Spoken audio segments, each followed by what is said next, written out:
On the eve of the NBA draft, we learned two very important pieces of information. Number one, the Sacramento Kings were this close to trading for Alex Caruso. Number two, De'Aaron Fox will not sign a contract extension this season, but that's no reason to panic. Plus, I'll share my final thoughts going into the draft. It's all right here for you on Locked On Kings.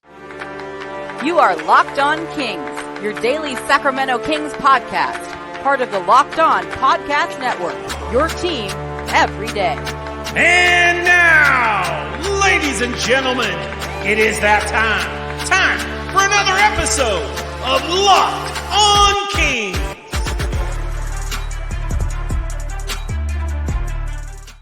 Hello and welcome into Locked On Kings, your podcast hub for Sacramento Kings coverage all offseason long. Today's episode is brought to you by FanDuel. Make every moment more. The playoffs have winded down and the sports have stopped sporting the way that we want them to. But this summer, FanDuel is hooking up all customers with a boost or a bonus daily. That's right. There's something for everybody every day, all summer long. Visit FanDuel.com/locked-on to get started. My name is Matt George. I have the privilege of being your host here. I'm a Sacramento sports anchor and reporter for ABC 10 News. Now, the main two things that we're going to discuss from today's podcast come from a recent article or report from The Athletic, written by Sam Amick and Anthony Slater, kind of a co-op article and co-op report that they put together talking about a number of things, but a pretty hyper focus on the Sacramento Kings heading into draft night. So we're going to break down both of these two, I think, in kind of the order of significance or the order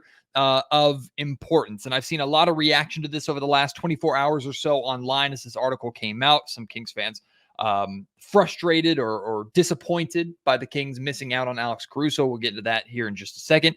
Some Kings fans worried or bothered by the news that De'Aaron Fox will not sign a contract extension. It's completely normal, completely understandable, and I'll break it all down why. And then with the NBA draft coming tomorrow, of course, I'll share my final thoughts on if the Kings make a selection, who I would be okay or would like them to select. And I'll also talk about a trade that I managed to put together in our Locked On NBA mock draft. So big jam-packed episode. Want to get your thoughts, want to get your opinions on everything that we talk about. So feel free to reach out at any time. You can hit me up on Twitter at MattGeorgeSack. You can email me, mattgeorgesports@gmail.com. And of course, leave your thoughts in the YouTube comment section down below if you're watching on YouTube. The Kings this close to landing Alex Caruso. The Kings offered the 13th pick for Caruso to the Chicago Bulls. It was highly under consideration, and the Bulls eventually chose to go with the Oklahoma City offer of Josh Giddey instead. It's frustrating, right? Because Alex Caruso would have been so unbelievably perfect for the Kings. Exactly what they're looking for. Granted, maybe exactly is not fair, but very high, very close to what they're looking for, because Caruso is more of a guard and less of a forward or like a wing forward, and the Kings need more depth in the range of like 6'8", 6'9", 6'10". But he is a defensive guard that could have come in, guarded positions 1 through 3 on any given night, and kind of bolstered the defensive depth that you have with Keon Ellis and Davion Mitchell. But here's the thing, and De'Aaron Fox too, although the point of these players is to try and take a lot of the defensive responsibility off of Fox. Here's the thing though. Like Alex Caruso would have been the best version of Keon Ellis or Davion Mitchell immediately for the Kings. That's what you would have added for the 13th pick if you were able to pull this trade off. So my frustration does not come with anything other than, wow, it was possible to get him. He was right there. And that would have been ideal for the Kings. It would have been ideal for Mike Brown. If you could have turned the 13th pick into that, I would have called that a tremendous success, home run of a move by Monte McNair. That being said, I understand why Chicago took the Josh Giddey deal over 13. I saw some Kings fans and some NBA fans period going, are the Bulls stupid? Why would they take Giddey instead of the 13th overall pick? It's because Giddey is likely better than anything they're going to get at 13 in this draft. Not for sure, 100%. I know Josh Giddey had some clear off-court issues that he dealt with, we don't need to get into that, right? And that he does not get a pass for that. He does not get an excuse for that. But as a basketball player, and I'm not saying that you can just ignore issues that somebody has. If you don't know what's going on or what went on, just go and look it up, right? You can't just focus on the basketball player and ignore the off-court stuff. I understand. But if we're talking from a pure basketball standpoint, Josh Giddey is a solid player. He's a solid player. Now, he was a weakness for the Oklahoma City Thunder. They didn't have many. He was probably their biggest one. So it makes sense that the Thunder would look to upgrade him. Alex Caruso is an upgrade in some ways and a downgrade in others. He's definitely an upgrade on the defensive end. He's definitely an upgrade with a player who knows how to win, a veteran presence, right? He's going to help the Oklahoma City Thunder tremendously. They still are going to need a point guard, which is the role that Josh Giddey played in OKC. I know Shai Gilgeous-Alexander can take the ball up and maybe take some of that responsibility, but I know he's more of a scoring 2 than he is like a facilitating floor general 1. So the Thunder have things to figure out in that sense.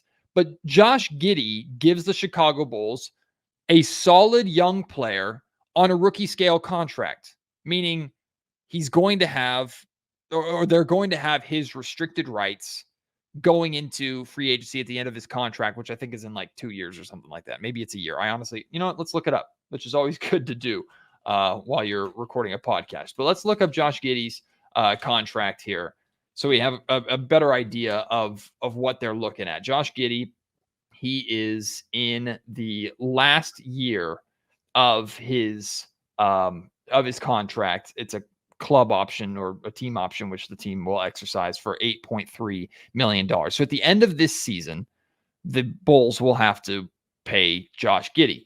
That being said, Josh Giddey is on a rookie scale contract. They have his restricted rights. The Bulls would have had to pay Alex Caruso, who will be a free agent at the end of the season.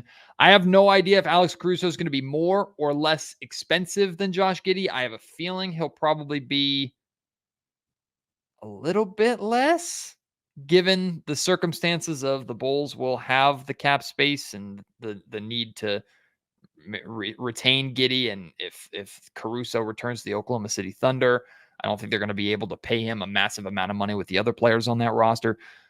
Either way, having a player on a rookie scale contract, a good young player with upside like Josh Giddey, it's an understandable pick or understandable selection over the 13th pick for Chicago. If I'm being honest with you, though, I wouldn't have accepted either deal if I'm the Bulls. That's how highly I value Alex Caruso. Now, I know the Bulls turned down reportedly multiple first-round picks for Alex Caruso last season, which is absurd considering what they ended up trading him for. I know the Bulls are kind of forced into picking a direction right now. I would have run the risk of just losing Caruso in free agency and not taking either of those deals.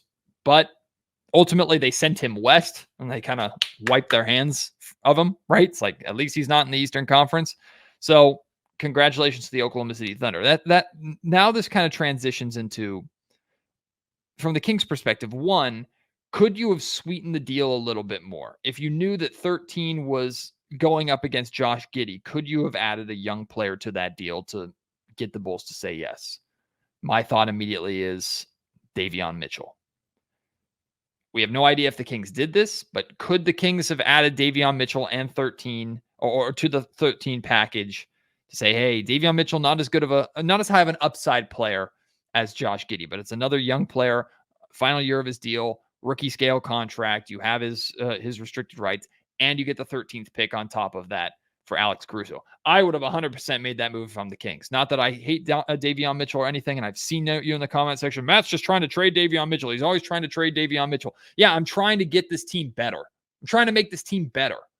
Davion Mitchell surprised me and impressed me with how he ended last season. But for the majority of Davion Mitchell's time here in Sacramento, he has not fit well.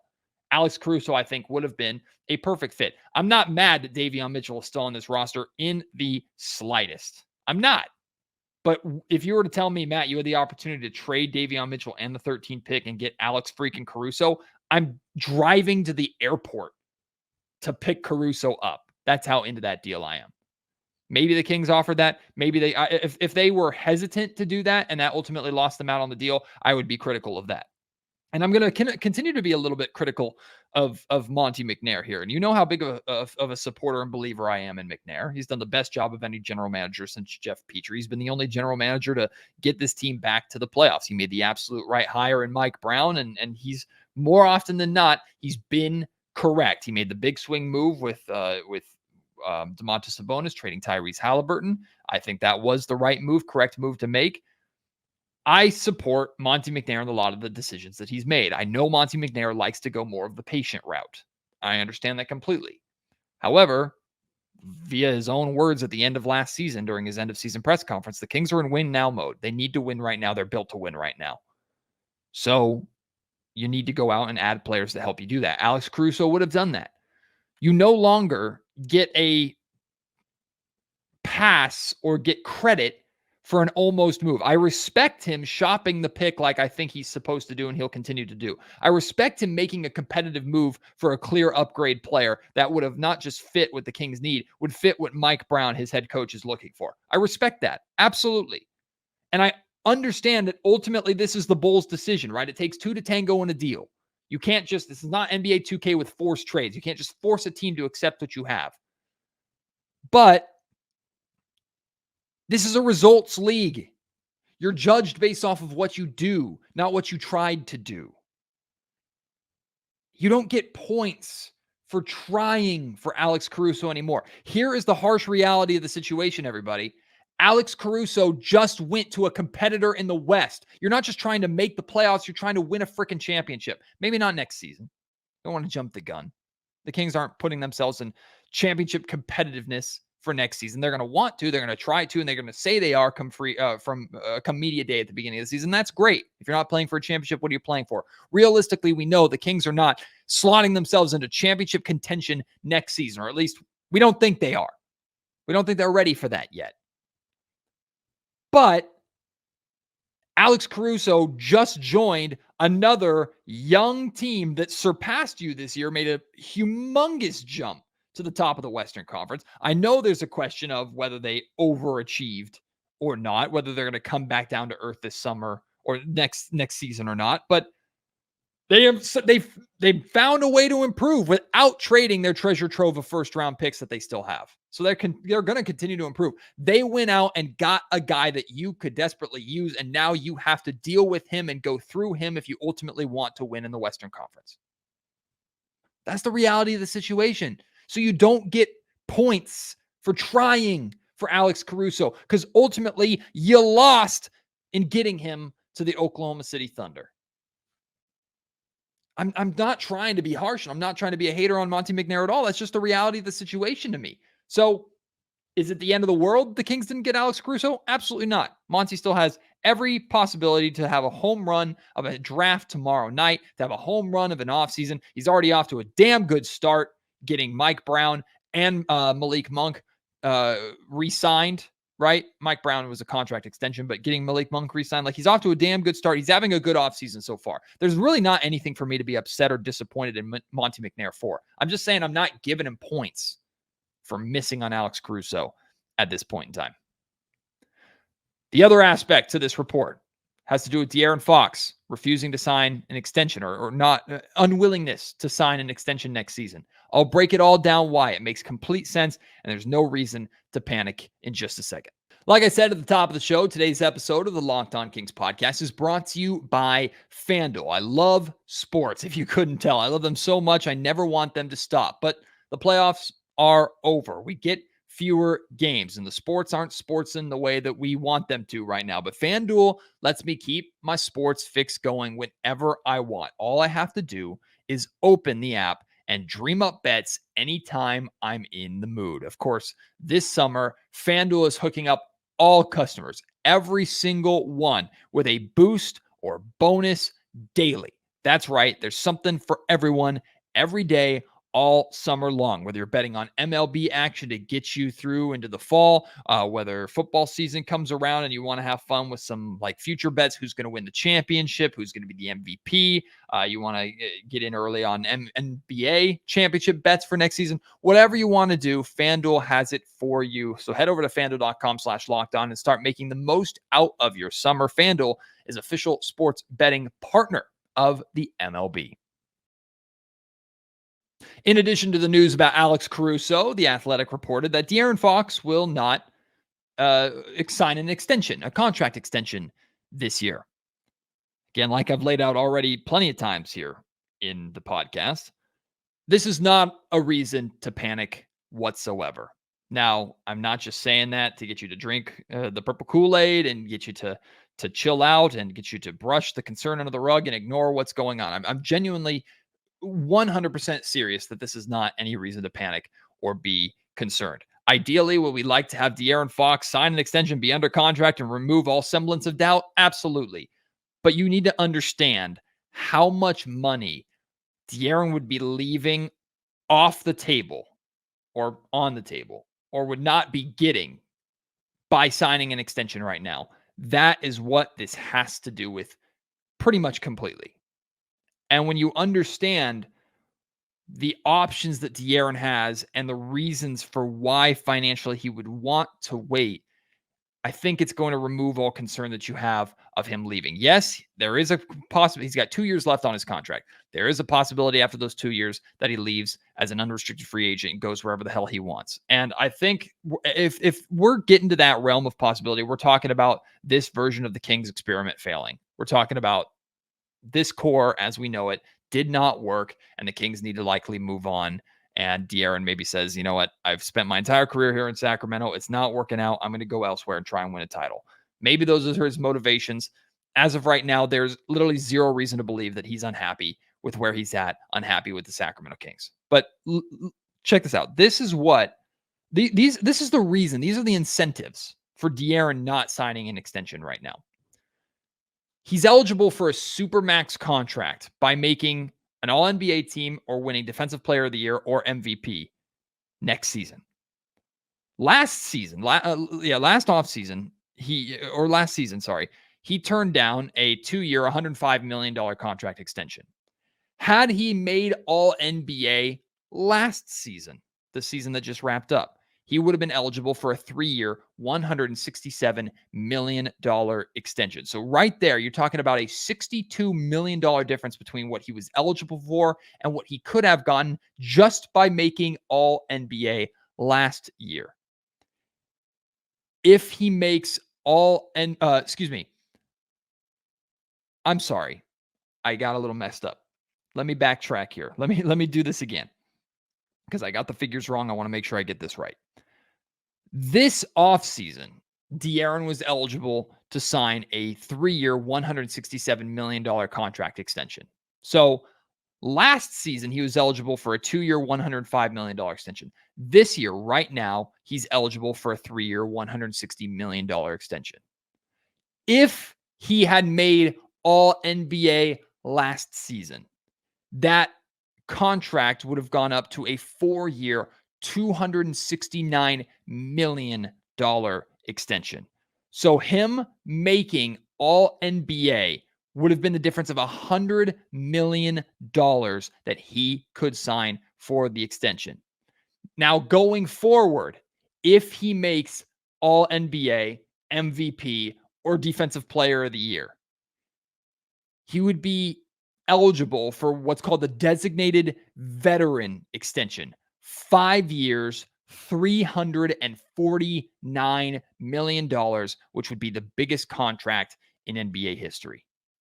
So if he signs an extension right now, coming off of a season where he hasn't won all NBA, he's walking away from literally hundreds of millions of dollars that he's eligible for. Why in the hell would he do that? Even if he's very happy in Sacramento, and I know for a fact he's very happy in Sacramento. Why in the world would you walk away from the possibility of hundreds of millions of dollars by doing something that you've already done? De'Aaron's already made all NBA. He can do it again. And then there's their next summer or next with his upcoming extension, there's a 5-year, $349 million deal potentially on the table. It makes perfect sense. I know I jumbled the numbers there. I'm sorry if you need to go back and listen to that to break it down or understand it. I had it all messed up in my notes, but just gives you an idea ultimately of how much money is there for De'Aaron still to make with the results over the next couple of seasons that he has remaining on his deal currently. That's a massive, massive amount of money that, again, he'd be absurd to walk away from or not even put himself in eligibility for. Now, I will say this is a conversation for another day. Let's say De'Aaron makes all NBA and is eligible for that 5-year, $349 million massive, historic NBA contract. That puts the Kings in a really, really tough spot. Because in some ways, like, you got to give it to him, right? He's your star. But where are you at? And where's De'Aaron at? Because we know he's capable of winning all NBA, but he won all NBA last season on a team that was a first-round playoff exit. Granted, he and Sabonis deserve to be all NBA, and I think part of the Kings' turnaround after years of crap, nearly 2 decades of crap, influenced them making all NBA. So they're not going to have that influence before. De'Aaron making all NBA, any of the teams, is very possible. And I did a podcast earlier in the offseason talking about how confident I am in the big jump that he is going to make. So this is just another reason to be excited about the idea of what De'Aaron Fox can be, with him knowing how much money is out there for him if he plays well, if he plays up to the level that we know he's capable of playing. But if he were to be eligible for that, that puts the Kings in giving De'Aaron, and he's not going to have the biggest contract in NBA history for long, right? It's only going to be for a short period of time until somebody else signs something bigger, because it's going to happen that way. So it's not like it's not going to be absurd, the idea of making De'Aaron Fox the highest paid player in the NBA, because it's naturally going to happen, and it's only going to last for a short period. But that is the humongous financial commitment the Sacramento Kings better be pretty sure, if they're going to give him that he is their dude. He is the superstar that they can win a championship with. I think he can be. Again, I think if we get to that point, the Kings will be in a really, really good spot, and he'll be deserving of that money, and Sacramento will almost have to give it to him. But if I were to tell you right now, with who De'Aaron is as a player and where the Kings are at, like, hey, fork out $349 million to keep Fox, yeah, I'd be a little concerned or hesitant if I were the Sacramento Kings. But I hope we're in that position that the Kings can offer that, and De'Aaron deserves that, because that means the Kings are probably in a really, really, really, really, really good spot. Also, it's completely natural. There was part of the report too. It's completely natural for De'Aaron to also want to see where the roster and where the organization is at by the time he can sign these extensions too, and give it a little more time, because if this team is not closer to a championship, he might go, all right, like, you've tried, you failed, nothing's going right here. I'm gonna go elsewhere. I hope he doesn't do that. I certainly hope it doesn't come to that, but it's natural to want to keep that option open. And I will say this: the Kings extending Mike Brown, re-signing Malik Monk, those are huge steps forward towards convincing De'Aaron Fox to stay here in Sacramento. All right, final thoughts before tomorrow's NBA draft. I will be inside the Kings practice facility, which is attached to the Golden One Center. The Kings have all their front offices up top, and we sit in the practice facility floors down below where the Kings have all their practices at. We'll watch the draft from there, and we will hear from Monty McNair at a press conference at the end of the night. I'll be covering all of it for ABC 10. The draft is on ABC 10 here in Sacramento, so please support us and support that broadcast if you can.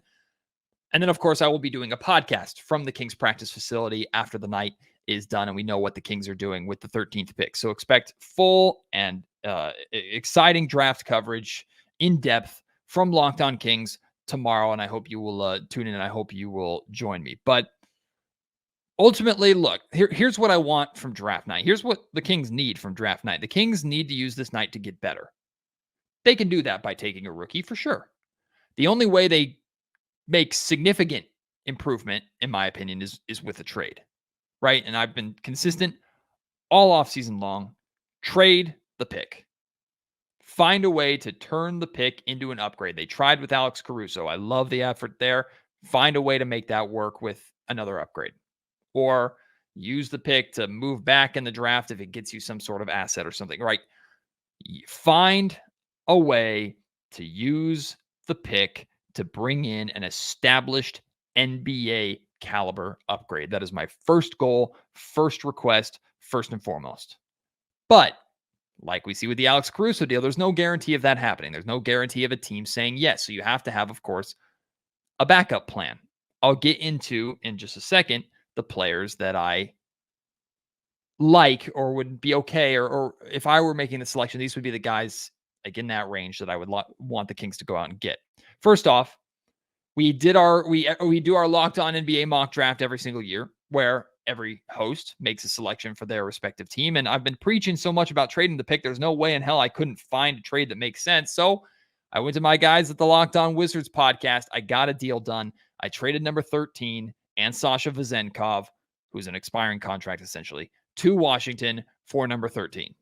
If I have no idea if Washington would make this move. Maybe it would take Harrison Barnes or Kevin Huerter being added to the deal, or more expiring contracts, or whatever the case may be.